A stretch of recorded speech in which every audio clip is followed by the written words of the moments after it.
Halo teman-teman, jumpa di channel Ardiatma. Kali ini saya akan mengampu live IG kali ini ya dengan tema perpajakan, kemudian dengan topik ya, dengan topik apakah freelancer butuh PT perorangan. Halo Mas Andis. Ya. Nah, topik kali ini cukup menarik ya, itu freelancer apakah butuh PT perorangan. Nah, ini mengacu kepada request dari teman-teman ya untuk membahas apakah freelancer itu butuh perorangan. Nah, kita masuk dulu ke pembahasan apakah itu freelancer, siapakah itu freelancer. Freelancer adalah tipe pekerjaan bebas ya, pekerjaan bebas yang mana pada satu kesempatan yang sama dia bisa bekerja untuk banyak orang atau banyak pihak atau banyak badan. Nah, utamanya itu. Freelancer itu dia bukan karyawan ya, statusnya untuk orang yang mempekerjakan atau badan yang mempekerjakan. Jadi dia bukan karyawan. Freelancer itu tenaga lepas yang mana hasil pekerjaannya itu dihitung berdasarkan jumlah pekerjaan atau target pekerjaan dan macam-macamnya ya. Contoh misalnya freelancer itu misalnya seperti fotografer di hire oleh orang pribadi atau di hire oleh badan, bisa videografer, bisa tenaga ilustrator, bisa arsitek, bisa macam-macam lah. Intinya dia melakukan satu pekerjaan kepada seseorang ataupun badan dengan dasar pekerjaan yang jelas dan dia bukan karyawan atau tidak menerima hasil yang tetap ya. Itu namanya freelancer, dia bukan karyawan di suatu perusahaan atau pemberi pekerjaan itu, dia memiliki kecenderungan untuk bisa bekerja sekaligus pada yang saat sama kepada banyak pemberi kerja ya, tergantung deal-dealannya, jenis pekerjaannya dan macam-macamnya. Intinya dia bukan karyawan, artinya kalau karyawan itu dia terikat oleh sebuah kontrak, dia harus masuk jam kerja tertentu, kemudian dia dengan kontrak tertentu, dia dapat BPJS dan macam-macam, itu ciri-ciri karyawan. Nah, orang pribadi selain karyawan menyebutnya nanti adalah freelancer atau pekerjaan bebas. Kalau zaman digital hari ini yang namanya pekerjaan bebas itu sangat banyak jumlahnya, sangat banyak jenisnya. Anda sebutkan apa saja lah, YouTuber lah, apapun yang di hire oleh sebuah perusahaan yang namanya YouTuber juga, atau influencer di Instagram, TikTok itu juga dia diminta misalnya live IG mempromosikan barang atau jasa si klien, dia dibayar oleh menggunakan uang atau dia mendapatkan uang ataupun dia mendapatkan upah dalam bentuk barang ya. Freelancer itu kategorinya macam-macam. Nah, kembali kepada prinsip apakah freelancer itu butuh perorangan. Nah, untuk menjawabnya ini tidak begitu kompleks ya.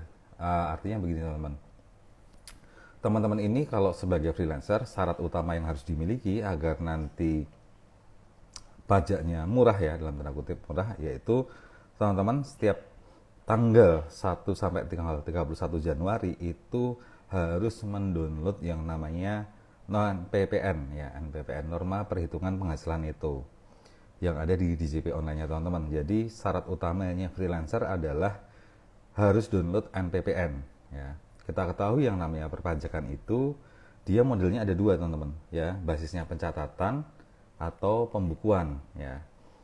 Kalau pembukuan jelas teman-teman nanti harus mengumpulkan seluruh bukti transaksinya, terutama atas biaya-biaya ya. Jadi teman-teman yang namanya produksi, untuk menghasilkan pendapatan itu kan butuh produksi ya. Dari produksi maka akan muncul biaya-biaya. Nah, biaya-biaya itu kalau pembukuan teman-teman harus mencatat dengan rigid, termasuk harus punya alat-alat buktinya, dokumen-dokumen bukti-buktinya harus kuat. Nah, selain pembukuan ya, pembukuan ini cenderung akan lebih ribet untuk para freelancer. Maka cara paling simpel adalah menggunakan pencatatan ya. Ketika menggunakan pencatatan, maka syarat utamanya pencatatan itu adalah teman-teman harus punya NPPN, norma pokok perhitungan neto.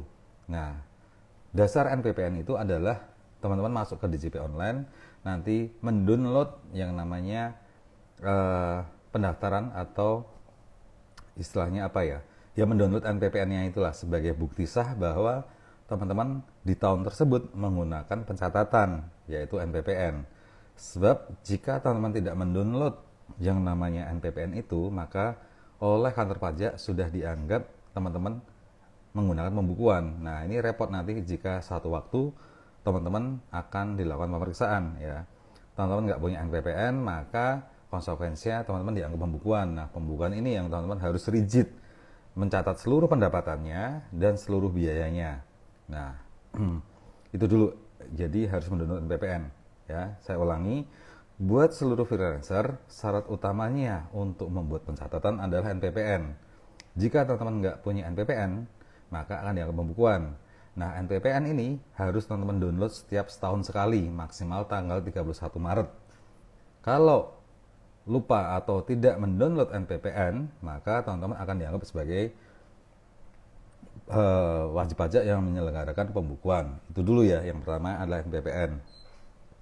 Yang kedua adalah teman-teman harus melihat daftar NPPN ya, nanti menggunakan Per 17 tahun 2015.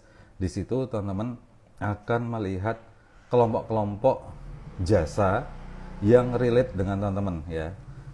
Artinya misalnya gini, teman-teman bergerak dalam bidang industri fotografi ya. Nanti teman-teman lihat di Per 17 tahun 2015 itu tarifnya berapa ya. Nanti di NPPN itu kolom pertama, nanti kolom sebelah kiri adalah kode KLU-nya.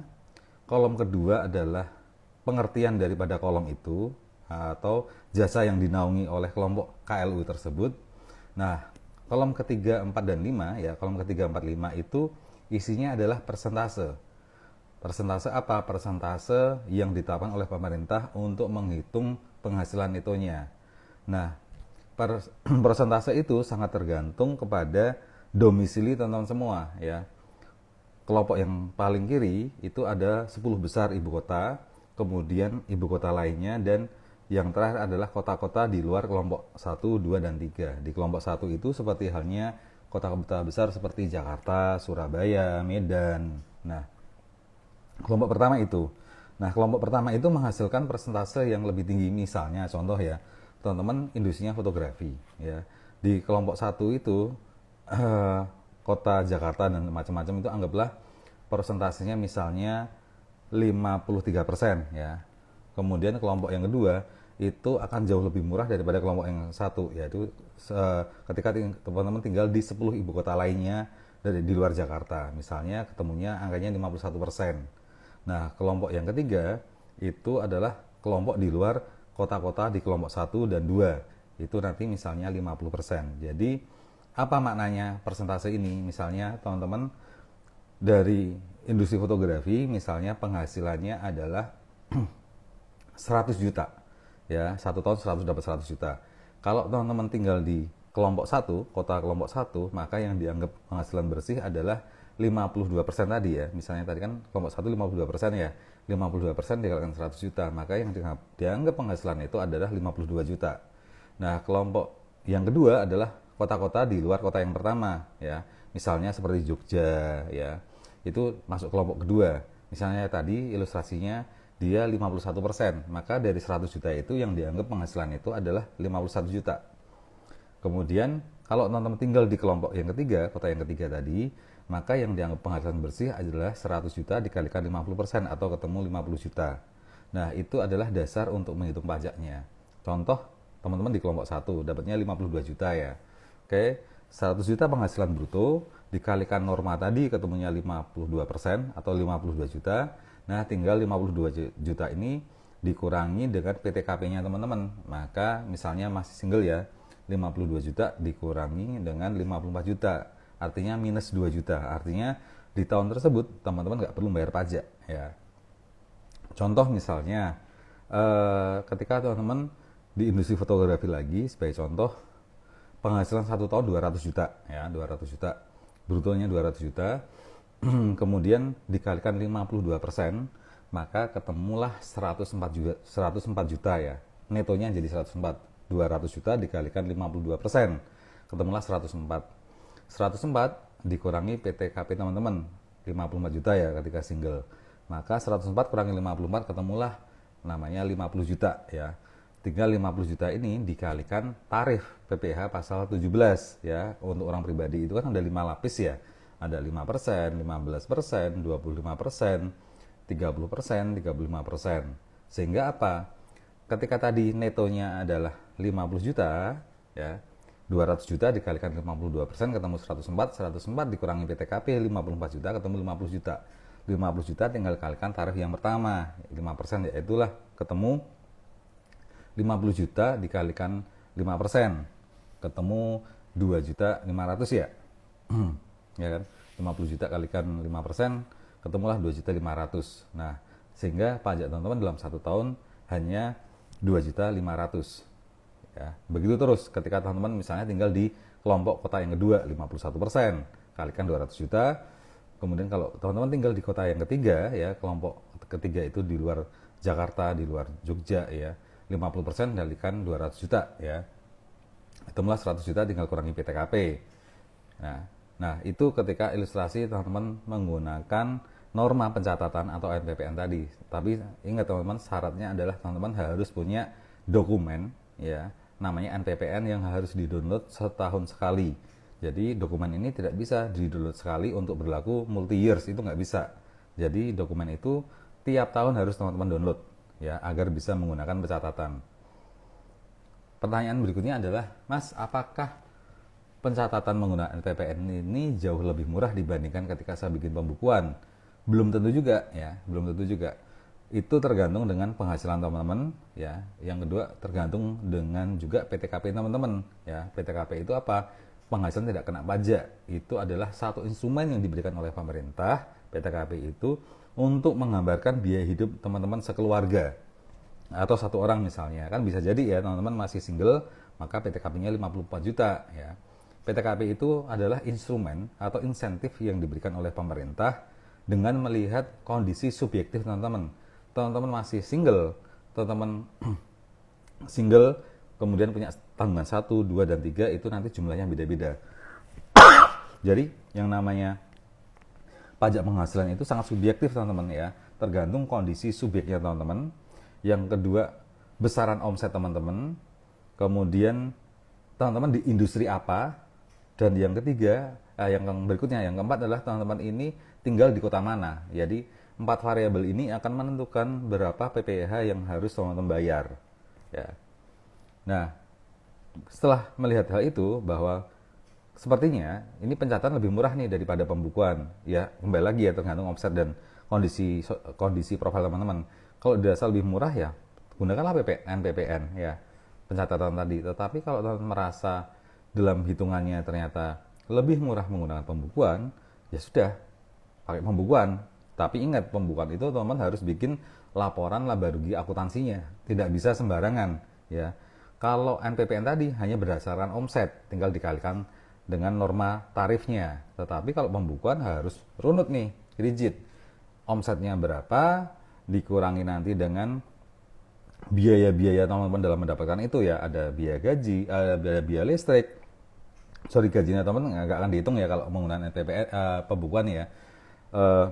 Berapa biaya listriknya, biaya berapa pulsanya, internetnya, kemudian biaya macam-macam lah sehubungan dengan teman-teman mendapatkan project tadi ya. Ingat, kalau pembukuan teman-teman harus komplit barang buktinya atau harus komplit dokumen-dokumennya. Oke, itu yang pertama. Jadi kita sudah sampai pada perhitungan atau preview perkiraan berapa penghasilan teman-teman. Nah, kalau penghasilan teman-teman ini sudah ada angka yang besar, misalnya nanti saya tidak kena tarif yang pertama 5%, 15% saya juga udah lewat. Jadi misalnya teman-teman punya penghasilan atau omset dari pekerjaan freelancer ini misalnya 500 juta, coba dihitung kira-kira mana yang lebih murah pajaknya, apakah pembukuan atau pencatatan ya. Jadi kalau teman-teman di sini ada yang masih bingung bagaimana cara menghitungnya, coba teman-teman klik link di bio, kita diskusi, kita ilustrasikan berapa penghasilan teman-teman amannya ketika omset sekian sampai omset sekian. Teman-teman lebih baik menggunakan pembukuan ataukah pencatatan. Nah, bicara mengenai tadi PTKP tadi, saya lanjutkan. PTKP ada seperangkat nilai atau jumlah yang itu mengilustrasikan biaya hidup teman-teman dan keluarga inti ya. Kalau PTKP-nya atau masih single, tidak memiliki tanggungan, maka 54 juta. Kalau teman-teman memiliki satu tanggungan, maka ditambah 4,5. Tambah satu tanggungan lagi, tambah 4,5 lagi, ditambah satu tanggungan lagi menjadi 4,5 juta lagi. Jadi total tanggungannya adalah 3 juta dikalikan 4,5 juta ketemu 13.500.000 ditambah statusnya teman-teman sebagai orang yang masih single itu 54. Jadi 54 juta ditambah 13.500.000. Jadi itu budgetnya teman-teman sebagai pengurang nanti untuk menghitung PPh-nya ya. Setelah nanti penghasilan neto dikurangi dengan PTKP, maka ketemulah di situ dasar perhitungan pengenaan pajaknya atau DPP-nya ya. Penghasilan neto dikurangi dengan PTKP, ketemulah dasar perhitungan penghasilan kena pajaknya nanti ya. Kemudian ketika teman-teman kita hitung tadi misalnya teman-teman kenanya tadi ya, ilustrasi yang konteksnya omset 200 juta tadi ya, ketika teman-teman tinggal di Jakarta tadi kan 200 juta akan kalikan 52%, ketemulah 104 kurangi PTKP 54, ketemulah 50 dikalikan dengan persentase tadi 5% ya. Kalau penghasilannya masih di bawah 60 juta kena tarifnya 5%, 5% kalikan 50 juta ketemulah 2,5 juta. 2,5 juta dikurangi dengan bukti potong dari yang mempekerjakan teman-teman ya, namanya bukti potong pasal 21 atau nanti pasal 23 ya. Misalnya bukti-bukti potong itu teman-teman kumpulkan dan dikumpulkan bukti potongnya tahun tersebut, ketemulah misalnya angkanya 1 juta ya. Jadi PPh terutangnya 2,5 juta dikurangi dengan bukti potongnya 1 juta, maka kurang bayarnya tinggal 2,5 kurangi 1 juta, ketemulah 1,5 juta. Jadi tahun tersebut teman-teman tinggal bayarnya 1,5 juta. Jadi mekanisme untuk orang pribadi ya, tadi penghasilan bruto dikalikan tarif norma, ketemulah penghasilan neto. Penghasilan neto dikurangi PTKP, ketemulah dasar penghitungan pajaknya. Dasar perhitungan dikalikan tarif PPh pasal 17, ketemulah PPh terutang. PPh terutang dikurangi dengan bukti potong, ketemulah penghasilan yang namanya kurang bayar atau nanti lebih bayar. Itu konsepnya teman-teman. Ketika teman-teman menggunakan orang pribadi ini, status teman pribadi ini selaku freelancer menggunakan pencatatan. Nah, kalau pembukuan tinggal nanti pendapatannya berapa dikurangi biaya-biaya, ketemulah laba bersih. Laba bersih dikurangi dengan PTKP, ketemulah dasar pengenaan pajaknya nanti ya untuk menghitung PPh terutang ya. Laba bersih dikurangi PTKP, ketemulah dasar perhitungannya. Nah, dasar perhitungannya apa? Kalau nanti teman-teman dasar perhitungannya nanti ketemunya angkanya di bawah 60 juta, ya tinggal teman-teman kalikan 5% ya. Tinggal nanti hasilnya berapa dikurangi bukti potong yang sudah dipotong oleh lawan transaksi. Di situ nanti ketemu kurang bayar atau lebih bayar. Oke, itu kalau konsepnya orang pribadi. Nah, tinggal teman-teman bandingkan dulu antara teman-teman menggunakan pencatatan atau menggunakan pembukuan. Kalau pencatatan tadi menggunakan norma, kalau pembukuan ya sudah bikin pembukuan seperti halnya akuntansi. Udah, itu untuk teman-teman menggunakan orang pribadi. Tetapi jika hasilnya itu ternyata dirasa mahal, misalnya teman-teman sudah pada level tarif yang keempat misalnya ya. Kalau tarif yang 5%, 15% mungkin relatif murah PPh-nya. Tapi kalau teman-teman sudah di angka 25% atau di atasnya atau 30%, yang artinya teman-teman dalam 1 tahun sudah lebih daripada 500 juta, maka teman-teman bisa beralih ya untuk menggunakan yang namanya PT Perorangan.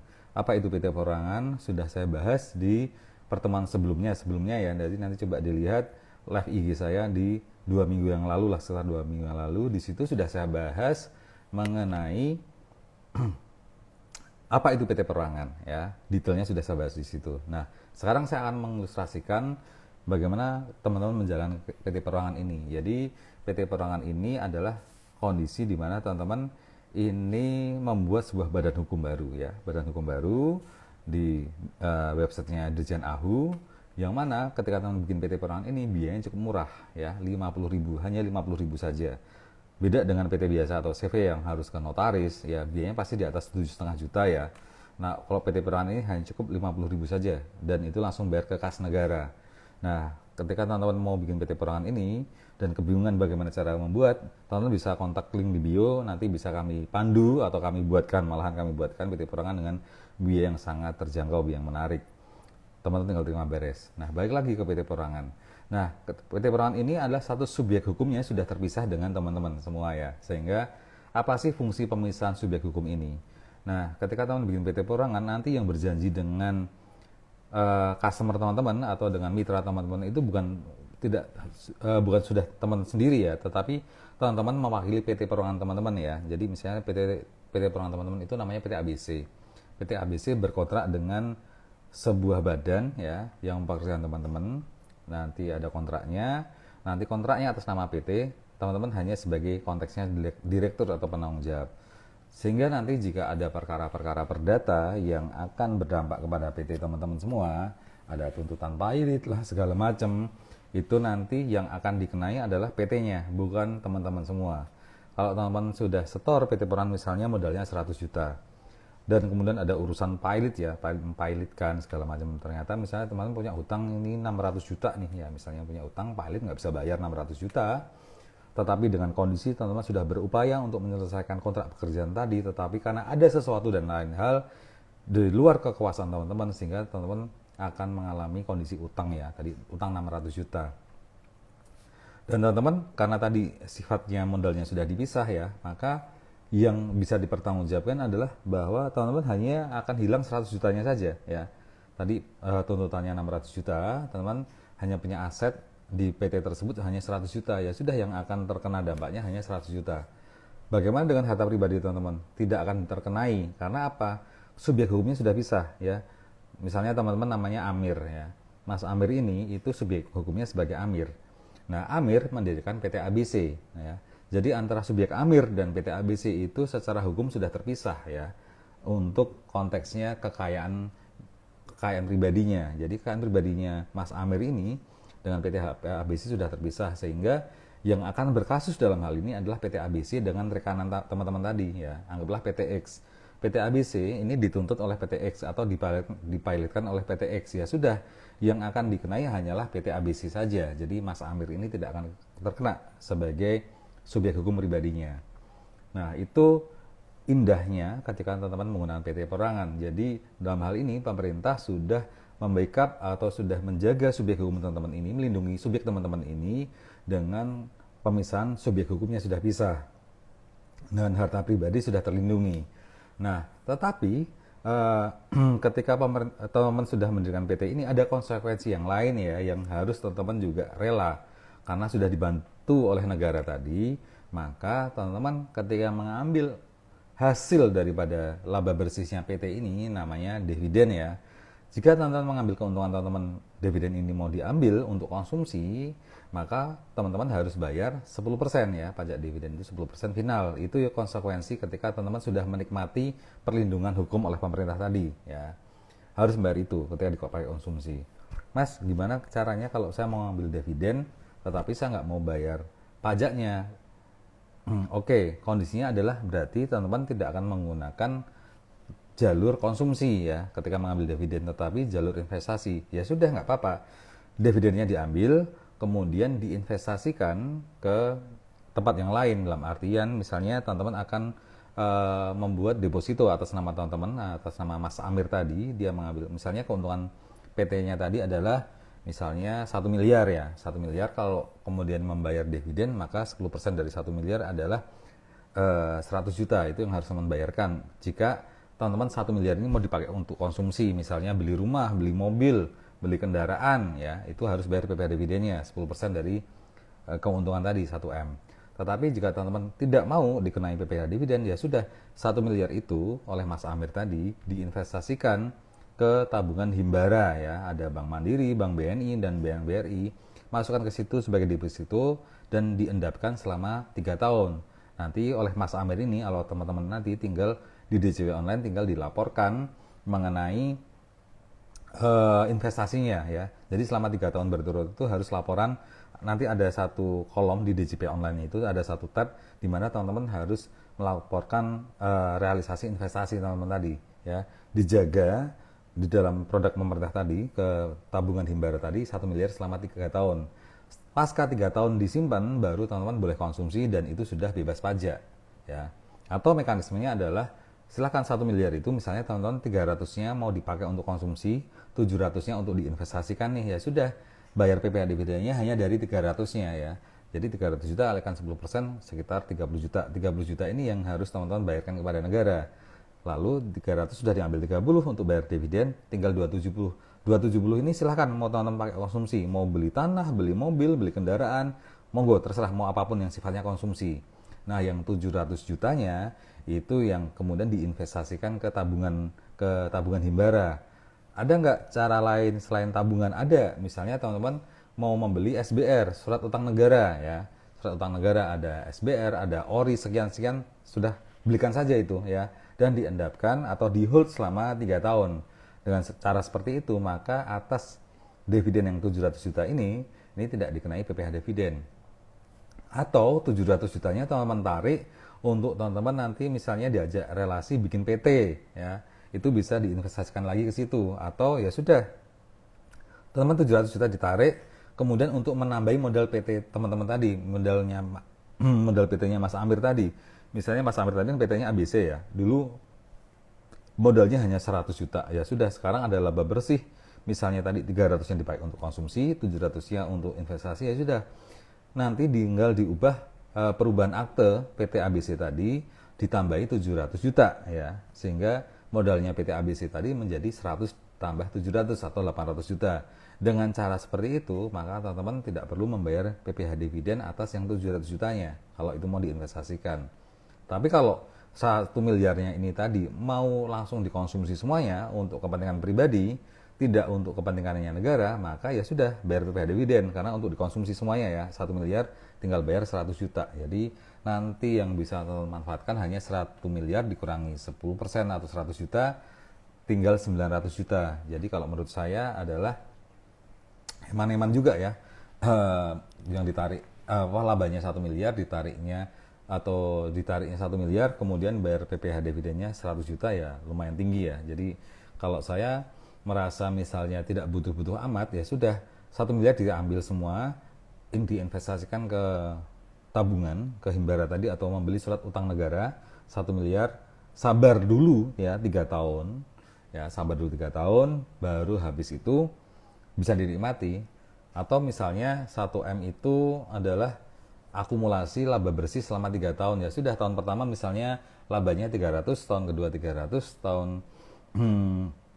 ketiga 400, ya sudah, tahun pertama diambil 300 langsung masukin ke tabungan atau membeli surat utang ya. Tahun kedua diambil lagi 300, tahun ketiga diambil lagi 400. Nah, ketika setelah ngambil 400 tadi atau yang ketiga, maka yang pertama tadi sudah bisa diambil tuh karena sudah diendapkan 3 tahun ya. Ya sudah, diambillah 300 juta, sudah bebas pajak. Jadi kata kunci untuk penghematan pajak ketika menggunakan PT Perorangan adalah memainkan instrumen negara ya, melalui tabungan ataupun deposito, dan membeli surat berharga negara ya. Atau jika teman-teman ada kebutuhan investasi yang lain, ya sudah, masukkan menjadi modalnya, tambahan modalnya PT Perorangan tadi, atau teman-teman mau bikin PT baru lagi, atau teman-teman mau bikin CV dengan subjek yang lain, ya monggo-monggo saja, silakan saja. Tetapi ini adalah langkah paling strategis ketika teman-teman tidak mau membayar objek pajaknya ya, PPh dividennya, tetapi lebih diperuntukkan untuk investment jangka panjang, maka tariklah dividen tadi dan yang sudah bebas pajak dengan cara investasi. Karena apa, teman-teman? PT Perorangan ini spiritnya muncul dari Undang-Undang Cipta Kerja ya, di awal tahun 2020-an waktu itu, 2020 atau 2021 ya. Walaupun konteksnya Undang-Undang Cipta Kerja itu agak-agak cacat hukum ya, sehingga muncullah Perpu, peraturan pemerintah pengganti undang-undang lah, diamandemen berkali-kali ya. Tetapi sampai hari ini PT Perorangan ini dalam kondisi sah ya, sah di depan hukum, sah juga teman-teman pergunakan sebagai kendaraan dalam teman-teman menjalankan bisnisnya teman-teman ya. Yang penting subjek hukumnya teman-teman sudah terlindungi ya oleh negara menggunakan PT Perorangan. Dan juga yang namanya PT Perorangan ini enaknya apa, teman-teman, dari hasil usaha teman-teman ini tidak perlu berbagi hasil dengan relasi teman-teman ya. Beda cerita jika teman-teman bikin CV atau PT. Bikin PT itu ya teman-teman harus berbagi keuntungan dengan para pendiri yang lain. CV juga sama, kalau teman-teman bikin CV, teman-teman harus berbagi hasilnya dengan pendiri CV yang lain. Nah, indahnya PT Perorangan ini yaitu atas hasilnya ini bisa teman-teman nikmati sendiri, nggak perlu berbagi dengan pihak lain. Kewajiban berikutnya ketika teman-teman membuat PT Perorangan adalah teman-teman harus lebih taat kepada perpajakan, yaitu teman-teman sudah dianggap sebagai badan ya, badan hukum. Maka konsekuensinya jika teman-teman ini bertransaksi dengan lawan transaksi atau PT ABC tadi mendapatkan penghasilan dari pihak lain, maka PT ABC akan dipotong ya PPh-nya. Atau yang kedua, ketika PT ABC nanti memberikan pekerjaan kepada pihak lain atau PT ABC mengeluarkan uang dalam rangka kerja bersama dengan pihak lain, entah itu untuk konsumsi jasa atau apapun ya, lawan transaksi PT ABC ini badan ataupun orang pribadi yang berkaitan dengan jasa, maka PT ABC ini harus melakukan pemotongan ya. Itu hal yang mungkin dirasa teman-teman berat untuk menjalankan aktivitas pemotongan karena mungkin teman-teman tidak begitu paham soal pajak, tidak paham soal akuntansi, itu yang menjadi kendala teman-teman. Tapi nggak usah khawatir juga ya, nggak usah khawatir. Kenapa teman-teman? Ketika teman-teman bikin PT perorangan, teman-teman belum bisa pembukuan, maka kami Adiatma bisa membantu membuatkan pembukuan teman-teman sesuai dengan PSHK. Yang kedua, ketika teman-teman bingung mengurusi soal perpajakannya, kami Adiatma bisa membantu teman-teman di dalam menjalankan aktivitas pemotongannya. Jadi cukup kita bisa kerja sama, kita bisa Jimit, kita bisa WhatsApp dan segala macamnya. Pembukuan dan perpajakan teman-teman bisa kami handle, bisa kami bantu untuk kami jalankan ya. Tinggal nanti setiap bulan ataupun nanti di akhir tahun harus dilakukan supervisi bersama. Jadi dalam teman-teman menjalankan SPT masa dan SPT tahunan ini harus penuh tanggung jawab. Kami hanya membantu teman-teman dalam hal menyediakan datanya, kemudian menyediakan bukti potongnya, tetapi segala tindakan perpajakan teman-teman semua ya. Jadi teman-teman bisa menghitung plus dan minusnya, baik buruknya, efektif dan efisien apa tidak ketika teman-teman ini menggunakan orang pribadi teman-teman untuk berbisnis sebagai freelancer tadi. Kalau dirasa memang omsetnya masih cukup, kemudian PPh dibayarkan juga cukup, tidak merasa terlalu kemahalan dan segala macam, teman-teman misalnya masih rela juga dibayar ditarik pajaknya ketika teman-teman sudah di lapis ketiga, di lapis keempat yang 30% dari penghasilan atau 35% dari penghasilan, ya selama teman-teman ikhlas dan ridho ya nggak ada masalah ya ketika teman-teman menggunakan orang pribadi atau menggunakan pencatatan ataupun pembukuan ya. Jadi kembali lagi prinsipnya, yaitu prinsip keikhlasan. Kalau teman-teman ikhlas membayar pajaknya besar, ya nggak apa-apa ya, nggak apa-apa. Toh itu juga negaranya kita semua, negara teman-teman semua, negara di mana kita bisa bantu negara menggunakan instrumen pajak. Kalau teman-teman kena lapis pertama 5% masih murah, 15% masih murah, 30% udah mulai mikir-mikir, aduh kok pajakku mahal banget ya. Atau teman-teman sudah kena lapis yang 30%, atau bahkan teman-teman bisa udah kena lapis yang 35%, dan teman-teman ikhlas-ikhlas saja membayar sampai 35%, ya mau-mau aja ya, negara senang-senang aja, nggak ada masalah. Tetapi kalau kemudian teman-teman berpikir yang lain, misalnya, aduh saya itu harus bikin kontrak dengan lawan transaksiku, dengan pihak yang bekerja kan, di mana posisinya itu sulit ya, sulit untuk kemudian aku tidak bisa terlepas dari tanggung jawab perdata ini. Jadi teman-teman selain ngomongin soal bayar pajak mahal itu nggak apa-apa, pikirkan lagi yang kedua, yaitu mekanismenya ketika teman-teman terseret urusan perdata ya, urusan hukum, tetapi hukum perdata, kira-kira gimana? Teman-teman akan berpeluang enggak ketika akan kehilangan aset yang sudah teman-teman dapatkan selama ini ya. Bisnis kita nggak tahu nih plus dan minusnya, journey-nya seperti apa nanti. Kita nggak tahu nih urusan perdata kita di kemudian hari seperti apa. Maka ketika tadi bayar pajak berapapun dijalani nggak ada masalah, tetapi begitu terkena urusan hukum, teman akan berpikir, aduh kalau urusan hukum kayaknya aku akan berpikir ulang deh, sehingga teman-teman akan bikin PT perorangan. Nah, seringkali PT perorangan ini cocoknya adalah untuk teman-teman yang memiliki kondisi memiliki hak cipta ya. Ketika teman-teman memiliki hak cipta, kondisi hak cipta paling benar, paling enak adalah teman-teman ya punya PT perorangan. Tetapi kalau usaha teman-teman ini nggak ada kaitannya dengan hak cipta, maka usaha perorangan cukup ya. Tadi pencatatan atau pembukuan menggunakan NPWP teman-teman itu sudah cukup. Tetapi kalau ini banyak urusan hukumnya, maka saran saya adalah teman-teman tetap bikin PT perorangan untuk melindungi seluruh perjanjian-perjanjian teman-teman, dan juga untuk melindungi seluruh kekayaan pribadi teman-teman ataupun kekayaan yang sifatnya kekayaan intelektual ya. Kalau teman-teman punya hak karya cipta, punya haki ada logo merek yang memang teman-teman lindungi, kemudian teman-teman terikat banyak perjanjian-perjanjian perdata, ya saran saya mendingan teman-teman bikin PT Perorangan. Mas, tapi saya bingung nanti soal pajaknya dan soal pembukuannya. Gampang, telepon kami bantu untuk menyediakan pembukuannya, ya asal tertib ya teman-teman, dan juga perpajakannya itu juga harus tertib ya. Kami nggak mau juga kerjasama dengan pihak yang secara pembukuan dan akuntansi sudah berniat buruk. Kami juga nggak mau, karena apa? Kami nanti yang repot, kami nanti yang kena getahnya. Jadi kami bisa membantu teman-teman untuk efektif dan efisien dalam menjalankan usaha teman-teman, terutama usaha teman-teman yang banyak berkaitan dengan perlindungan hak kekayaan intelektual HAKI ataupun perlindungan hukum dan perdata. Itu saran saya teman-teman paling baik menggunakan PT Perorangan ya. Misalnya teman-teman punya karya foto, punya karya video yang kemudian dengan relasi teman-teman mereka entah sewa, entah beli putus atau apapun yang ada hak ciptanya, teman-teman sebagai penulis skenario misalnya, penulis skrip, kemudian sebagai sutradara ya, atau apapun yang itu irisan-irisannya dengan urusan perdata, saran saya pakai PT Perorangan ya. Kalau hanya sekedar dagang biasa ya atau manufacturing biasa yang kira-kira urusan perdatanya itu cenderung nihil atau tidak ada, ya sudah, silahkan kalau menggunakan orang pribadi ya, mau menggunakan pencatatan ataupun pembukuan. Tetapi kalau teman-teman sudah memiliki sifatnya hak kekayaan intelektual atau banyak kondisi-kondisi hukum perdata yang beririsan dengan teman-teman semua dan bisnis teman-teman, maka PT Perorangan ini menjadi solusi ya. Ingat, batasan omset PT Perorangan ini hanya 15 miliar satu tahun ya. Jadi kalau teman-teman merasa omsetnya di atas 50 miliar, ya maka PT Perorangan tidak cocok. Oke. Itu yang utama yang harus teman-teman sadari.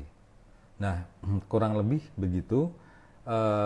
Saya ada keperluan lain. Nanti kalau teman-teman merasa punya ganjelan, masih punya pertanyaan, silakan teman-teman komen di bawah ya, nanti di postingan ini silakan teman-teman tanya, Pak kalau begini-begini gimana Mas, dibahas dong yang seperti ini misalnya, saya punya band ini Mas, lebih baik saya menggunakan PT Perorangan atau seperti apa ya, dan macam-macamnya ya. Kita jumpa di minggu depan ya, mudah-mudahan kita bisa jumpa di sore hari seperti ini. Pun kalau nanti teman-teman ketinggalan, teman-teman bisa lagi menonton video rekamannya di Instagram live IG-nya. Kalau teman-teman masih punya pertanyaan, silahkan sampaikan lewat DM ataupun di kolom komentar yang tersedia nanti di postingan ini. Kurang lebih begitu teman-teman. Kita jumpa di kemudian hari. Semoga teman-teman dalam kondisi sehat ya di pertemuan berikutnya. Salam, terima kasih semuanya.